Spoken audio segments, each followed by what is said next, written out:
बिहार के रहने वाले बच्चा राय ने कहा कि रात के समय ट्रकों की एक लंबी लाइन हमारे गांव से होकर निकलती है जिनमें रेत भरा होता है।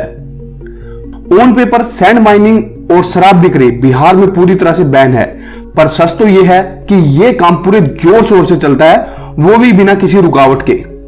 दिसंबर 2020 से मार्च 2022 इस टाइम के दौरान इन माफिया के द्वारा 12 सिटीजन और 2 गवर्नमेंट ऑफिसर को मार दिया गया।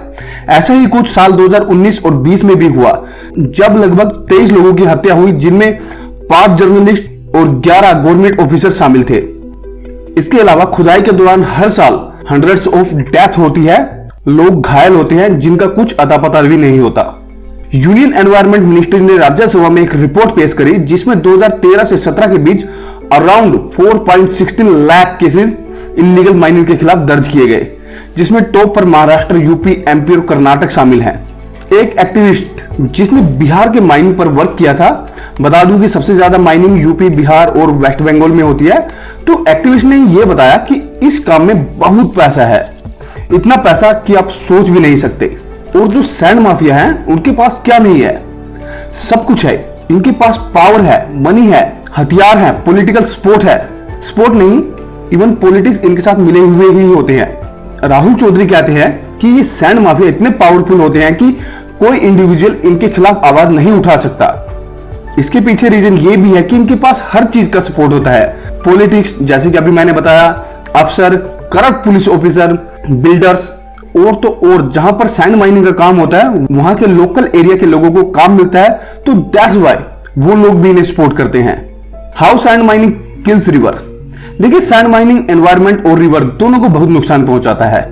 हालांकि गवर्नमेंट ने माइनिंग के लिए कुछ रूल सेट किए हैं, पर असल बात तो यह है कि ये सारे के सारे रूल सिर्फ ऑन पेपर है। इन रियल लाइफ ये रूल्स एंड रेगुलेशन इंप्लीमेंट नहीं होते।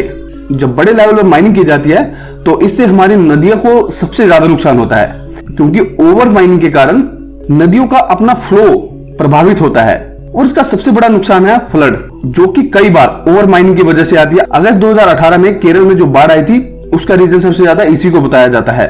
देखिए, जो रेत है वो किसी भी नदी का एक इंपॉर्टेंट पार्ट है। जब भी बारिश होती है तो इन रेत में पानी जमा होता है और नदियां ये पानी तब खींचती है जब बारिश नहीं होती। इसके साथ ही सैंड ग्राउंड वाटर में भी हेल्प करती है। दूसरी ओर यह भी है कि जितना आप नदियों से रेत निकालोगे उतना ही बाढ़ की संभावना बढ़ेगी। साथ ही पानी जैसी समस्या का सामना तो आने वाले टाइम में आपको करना ही है। सबसे पहले तो देखिए, सैंड माइनिंग लीगल हो या इलीगल, रिवर और नेचर के अकॉर्डिंग तो ये सही है ही नहीं, पर फिर भी की जाती है। और ऐसा नहीं है कि भारत में इसको लेकर कोई कानून व्यवस्था नहीं है। Mines and mineral act 1957 India में माइनिंग को रेगुलेट करता है। एनजीटी के अकॉर्डिंग अगर किसी भी कॉन्ट्रैक्टर को अगर सैंड माइनिंग करनी है तो इसके लिए स्टेट गवर्नमेंट से परमिशन लेनी होगी, और कई कई केसेस में आपको सेंट्रल गवर्नमेंट से भी परमिशन लेनी होती है। अब जितने भी माइनिंग एंटिटीज हैं, सबके पास लाइसेंस और परमिशन है। जैसा कि अभी थोड़ी देर पहले मैंने कहा था, ऑन पेपर सब कुछ है, नियम है, कानून है, व्यवस्था है, सब कुछ है, पर प्रॉब्लम तो यह है कि इनको फॉलो कोई नहीं करता। माइनिंग के दौरान कॉन्ट्रैक्टर को रिवर का कुछ स्पेसिफिक एरिया ही दिया जाता है और उसके साथ ही 3 फुट तक ही आप खुदाई कर सकते हो, पर ऐसा नहीं होता। जो एरिया और डीप इन्हें दिया जाता है उससे कई गुना, 8 या 10 गुना ज्यादा ये लोग यूज करते हैं, और हर 4 में से 3 ट्रक इलीगल होते हैं। देखिए, अगर कोई बिना लाइसेंस के माइनिंग करता है, पकड़ा जाता है, तो उसके खिलाफ Indian section 120B section 30A के अंदर सजा दी जा सकती है। इसके साथ ही मोटर व्हीकल एक्ट के तहत ड्राइवर का लाइसेंस और व्हीकल का परमिट भी रद्द किया जा सकता है।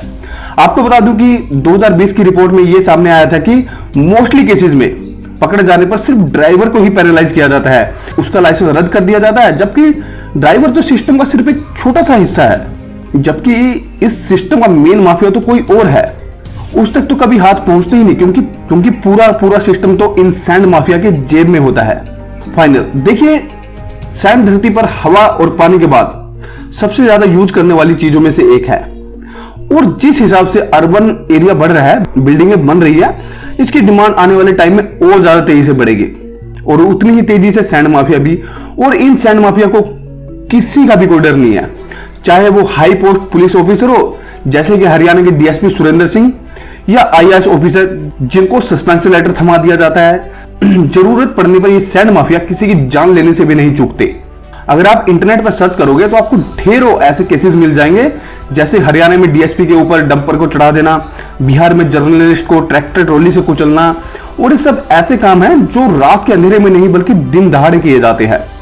तो इन सैंड माफिया को रोकना आसान नहीं है।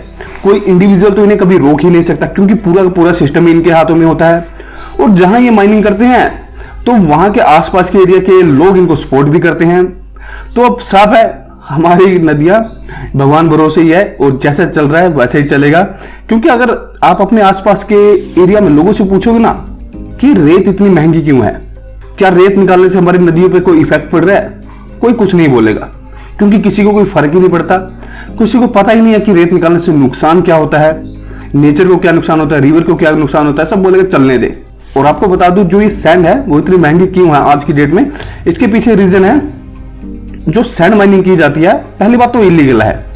दूसरी बात, बीच में बहुत से ऐसे लोग होते हैं जैसे कि पुलिस ऑफिसर्स, पॉलिटिक्स, सबको कमीशन देने के बाद इन सैंड्स की कीमत 2 से 3 गुना ज्यादा बढ़ जाती है। तो आप क्या सोचते हैं, एक बार जो है नीचे कमेंट कीजिए।